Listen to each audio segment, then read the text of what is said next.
Hey, what's up, guys? This is Coach Tex Rimbert, DFW Penguin Basketball. Before we get into the video, go ahead and like, comment, and subscribe if you haven't. Make sure you tell a friend, hit the notification bell. Remember, guys, hitting the like button does nothing but help my channel grow. But mainly, I make these videos for my parents and players.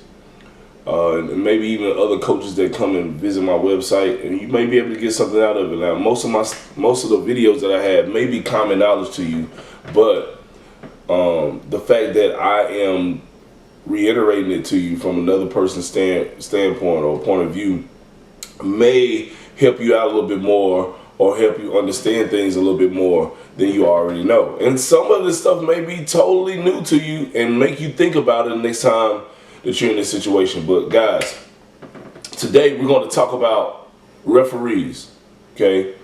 And when they're being evaluated or being looked at by higher ups, okay? I played in the tournament this past weekend, not this past weekend, but the weekend before this past weekend, and guys, I noticed that during this was a big time tournament in the area where I'm at, in Dallas, where I'm at. And I'm big at looking at and watching my surroundings of what's going on, especially when it comes to games. And with referees, basketball is the one sport where referees can completely control the game. They can't do it as well in football because it's more cut and dry a lot of times.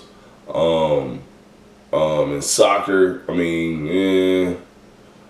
baseball, the umpire can control the strike zone, but at some point, you know, if an umpire is calling too many strikes or something weird, it just messes up the whole integrity, and everyone can see it because the spotlight is on that one umpire. But with basketball, especially if they're doing three-man where it's three refs, okay, they can completely control the game. And if you're a coach and you don't know how to manage these refs and talk to them and see what they're looking at and what their point of emphasis is, what's going on, who's the lead ref, who's making the most calls, things of that nature. And if you can blow your circuits and can mess up everything for yourself and your team will see that. But there's so many different factors in that. But what I noticed was, I've been around basketball a long time, and I know how people are, okay? Not even just talking about refs, let's just talk about life in job situations, right? Okay, if you have a boss that's coming down on everyone about using emails at work for personal use, okay, so they're cracking down on that at work, right? Nobody can use emails for personal use, right? And now their boss is telling your boss. So your boss is normally the main boss that sends out emails for personal use and jokes and random, flyers and stuff like that to people that they work with. But now this higher up is telling your boss that they have to do this. So now all of a sudden he's cracking down on everyone, and people are getting fired, people are getting suspended, things of that nature, and you're wondering why. Well, a lot of times when that pressure comes from here, okay, and it trickles down to other people. So it might even be a coworker that's getting on you about something about that. And it changes the whole mood of the office. It's changed the whole mood of your workplace because of these higher ups. And they have an eye on these higher ups. When the eyes are not around, nobody really cares as much. So I'm saying that to say this. When these referees are being evaluated, or they're being looked at, or it's a point of emphasis in the game, whether it be hand checking, whether it be standing out, getting a 3-second call, whether it be the way a coach calls the time, it could be anything that's a point of emphasis with these referees. It changes the way they ref, right? So two of the 5 games that I coached, I could tell that the referees were being hardcore evaluated, and these guys are trying to move up the ranks, so they're trying to call everything correctly.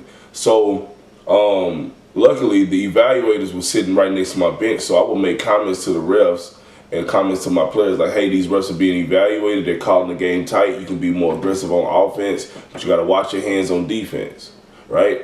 So they were calling the game really tight the first half, And then the second half, the evaluator talked to them. He probably told them that, hey, they need to ease up on the handshaking. Like, hey, this is high-level basketball. You shouldn't be calling it that way. And they called the game totally different the second half in those two different games.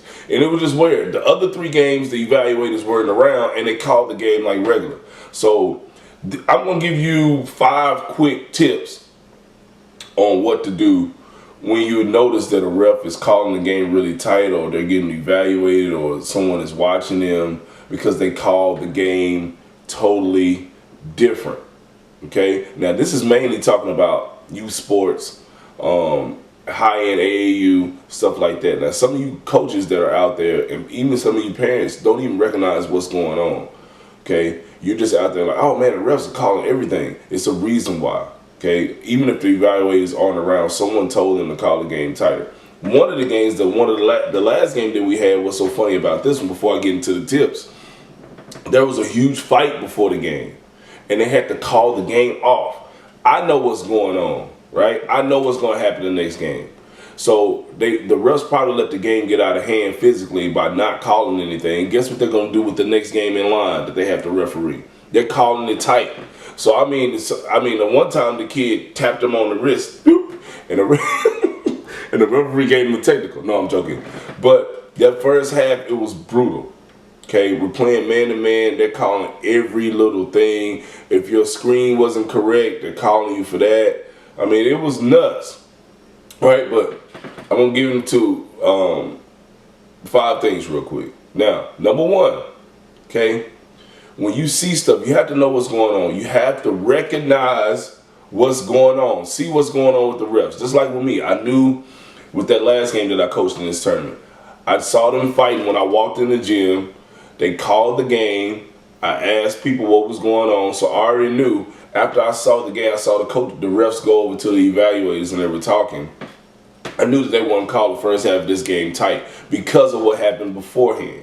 Now, if you're an AAU coach and you're going through all these games and stuff, you know, it's important that you stay on your toes to get an advantage coaching and know what's going on. All right? Know, hey, the refs are calling everything loose today.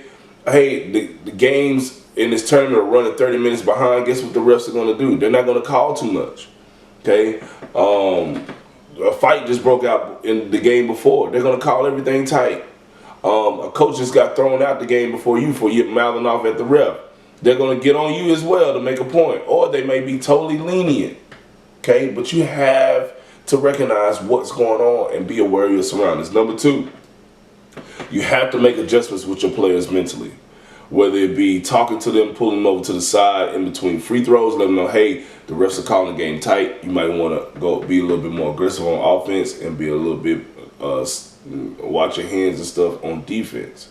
Okay, let them know what's going on so they can make adjustments. Okay, also when you're a coach, okay, and you're telling your players this, everybody from the guys on the floor to the guys on the bench, when they sub in, they need to know what's going on and be recognized. Because a lot of times kids, they watch the game but they're not really paying attention. So if you don't brief them on what's going on, it's not going to be beneficial to you as much as you want it to.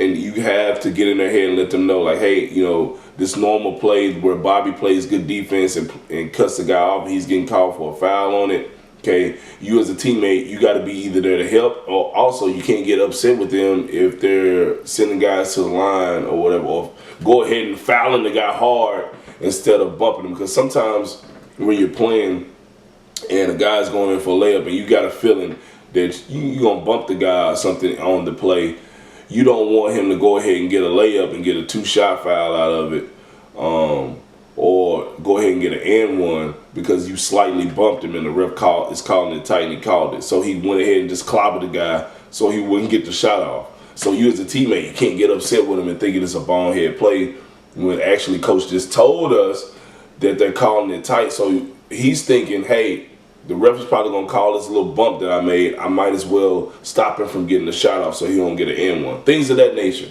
Okay, it's little stuff like that that people don't think about, that I think about mentally when you're playing in the game. Number 3, okay, when a coach is calling, or ref is calling the game tight, you got to be aggressive on offense. Okay, if you have fast players on your team and you're a coach, you want to try to put the ball in their hands so they can come down here and go full speed and get blocking fouls and things of that nature and try to get to the line. So you want to be really aggressive on offense.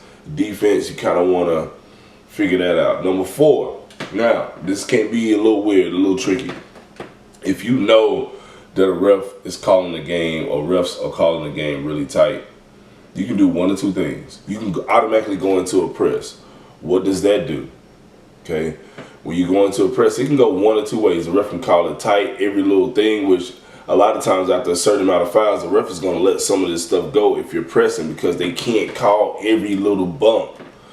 Okay, so it kind of fools their psyche into thinking, okay, they're in the press, I can't call every little thing, and it kind of slowly massages them out of calling all of that.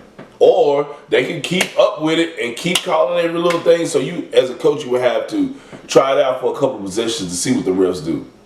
Okay?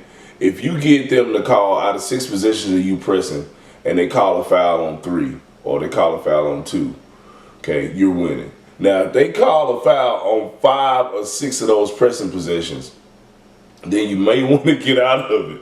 Okay? The other alternative that I would do basketball-wise is I would get in a really soft zone. Now, this can hurt one or two ways too when a ref is